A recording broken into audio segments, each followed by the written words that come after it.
Hello friends, welcome to my channel. কেমন আছো তোমরা সবাই? আশা করি তোমরা সবাই ভালো আছো, আর আমিও অনেক ভালো আছি। তো আমার নতুন আরেকটি ব্লগে তোমাদের সবাইকে স্বাগতম। আসলে আজকে সকালে এই 6টা সাড়ে 6টার দিকে আমি হাঁটতে বেরিয়েছিলাম, তো ভাবলাম তোমাদের সাথে ব্লগটি শেয়ার করি। তো তোমরা সবাই আমার সাথে থাকো, আশা করি তোমাদের ব্লগটি অনেক ভালো লাগবে।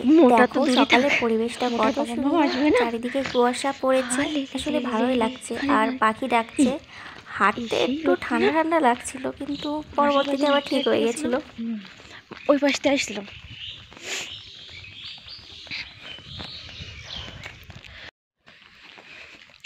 লোকে মাল লাগাই দেবে একদম সকালবেলা। লোকের বাড়ি এই রাস্তাতে আসছিল মাঝে, লোকের মাল লাগাই দেবে সকালবেলায় উঠে এলো। কিছু ঠিক পারে না, তাই না? আমরা সুশিক্ষিত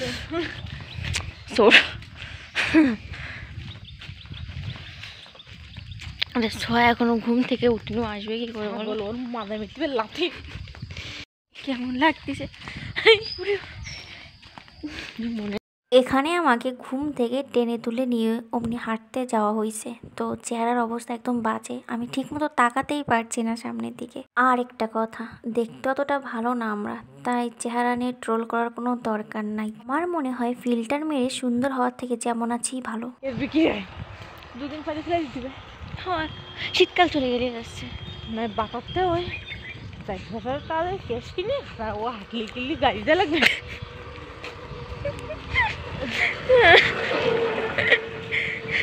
সাকিব ভাইয়ের জন্য সাকিব ভাই যেটা কিনেছে সেটা না ঠিক আছে। ওই কালকে যে খাটের পরে দেখছিলাম ওইটা, হ্যাঁ ব্যাকেট ছিল বাটার। বাহ, এটা খুব ভালো লাগিছে আমার, আমি সেদিকে দিয়ে নিয়ে। সূর্য উঠতেছে এখান থেকে, কি মানে সূর্য? গোপালগঞ্জ 55 কিলোমিটার, 3 কিলোমিটার যাই গোপালগঞ্জ। একদম সেদিন আমার পুরোনো প্রেমের ঘটেছে। না না, উনি জ্ঞান নেই, উনি অজ্ঞান আছে, ওনারা জল দিয়ে জ্ঞান ফেরাতে হবে। দেখো সূর্যটা ছবি তোলো।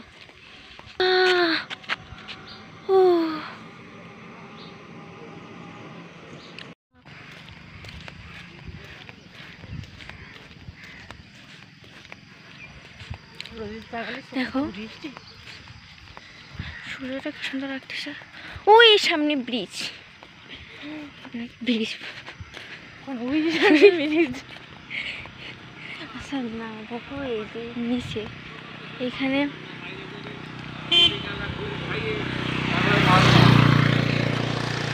গাড়ি ছিল না, এই সাধু দেন নেও।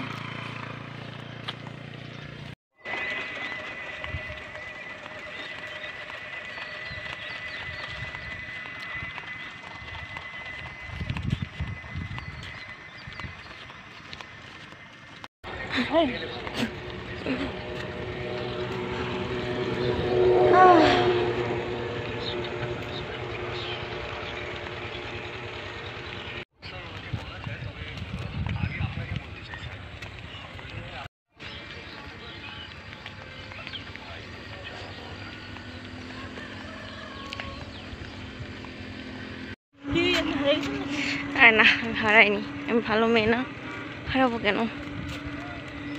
দারুণ লাগছে কিন্তু। এটা হলো আমাদের বাড়ি আসার সময়ের ভিডিও। যাওয়ার সময় তো দেখলে যে আমি এটা ব্রিজের পর দিয়ে হেঁটে যাচ্ছি, তো ওই ব্রিজের নিচেই হলো এই নদীটা। তা আমি জানি না যে এই নদীটার নাম আদৌ কী, কিন্তু এই ব্রিজটার নাম হলো মুনিগঞ্জ ব্রিজ, এটু বলতে পারি, কিন্তু নদীটার নাম আমি জানি না। তো এই বিষয়ে আমরা কথা বলতেছিলাম যে নদীটার নাম কি হতে পারে, নদীটার নাম কি। আর এখানে রিক্সা মামা, ভ্যান মামা, অটো মামা সবাই শুধু আমাদের দিক তাকাচ্ছে, ভাবছে এত সকালে আমরা হয়তো গাড়িতে উঠে কোথাও যাব, কিন্তু না, আমরা তো গাড়িতে উঠবই না, আমরা তো দুজন হাঁটতে এসেছি। যাই বলো, নদীটা কিন্তু অনেক সুন্দর লাগছে, তাই না? আর দেখো পাখিগুলো কি সুন্দর রাস্তা থেকে খুঁটে খুঁটে খাবার খাচ্ছে, ভালোই লাগছে কিন্তু দৃশ্যটা দেখতে। আমরা যখন হাঁটতে যাচ্ছিলাম তখন এই ফুল গাছের বাগানটা দেখেছিলাম, রাস্তা ধারে হয়ে পড়ছে, জানি না এই ফুল গাছটার নাম কি। তো আমরা দুজন বলছিলাম যখন আমরা বাসার দিকে ফিরবো তখন এখান থেকে অনেকগুলো ফুল ছিঁড়বো। ফুল তো দুজন ছিঁড়েছি, সাথে একটু ভিডিও করে নিয়েছি। আচ্ছা, এই ফুলগুলো তোমাদের কেমন লাগে আমাকে একটু বলো তো, আমার কিন্তু অনেক সুন্দর লাগে। এই দেখো আমার ফুল ছেঁড়াও কমপ্লিট, এবার বাসার দিকে যাব। সকালে বাসায় এসে আর কোনো ভিডিও ক্লিপ নেওয়া হয়নি, তো ভাবলাম আমি কি কি রান্না করি তোমাদের সাথে একটু শেয়ার করি। এখানে আমি মাছ দিয়ে তরকারি দিয়ে একটা ঝোল করব। আবার বলো না এইটুকু মাছ, আরে ভাই আমি একা, এর জন্য এইটুকু, বুঝছো। এই পাশে রান্না চাপিয়ে দিয়ে আমি একটু সকালে যে ফুলগুলো তুলে এনেছিলাম ওই ফুলগুলোকে একটু বোতলের ভিতর পানি দিয়ে রেখেছি, যাতে 1 দিন বা 2 দিন একটু ভালো থাকে। দেখতে এখন সুন্দর লাগছে না বলো, আমার কিন্তু ভালো লাগে। এই যে আমার তরকারির ফাইনাল লুক। তো অনেকে আবার বলবে এরকম সাদা সাদা কেন দেখাচ্ছে, আসলে ক্যামেরার জন্য এরকম সাদা সাদাই দেখাচ্ছে, এই ছাড়া আর কিছু না। তাছাড়া আমি এত ভালো রান্না করতে পারি না, তাই কেউ বাজে মন্তব্য করো না প্লিজ। রান্না বাড়া শেষ হওয়ার পরে সবাই মিলে মুখে একটু ফেস প্যাক মেখেছি, দেখো কি ফানি মোমেন্ট। ওই আমলা, তুলসী পাতা, নিম পাতা, তারপরে হচ্ছে স্যান্ডাউল, কি সে গোলাপের পাপড়ি, অনন্ত মূল। এখানে সবাই বসে খুব মজা করছিলাম আর মুখে মেখে বিভিন্ন ধরনের কথা বলতেছিলাম, এই জন্য এটা আমি একটু মিউট করে দিচ্ছি। আর তারপরে আমরা কদবেল মাখা খেয়েছি, ওই কদবেল মাখার ভিডিওটা আমার নেওয়া হয়নি, তো দিতে পারিনি। তো এই ছিল আজকের ভিডিওটি, তোমাদের সবার কেমন লেগেছে, যদি ভালো লাগে তো অবশ্যই কমেন্ট করে জানাবে। আর এই ফুলগুলো তোমাদের কার কার পছন্দ সেগুলো আমাকে কমেন্ট করে জানাবে। দেখা হবে পরবর্তী ভিডিওতে, সবাই ভালো থেকো, টাটা, বাই বাই।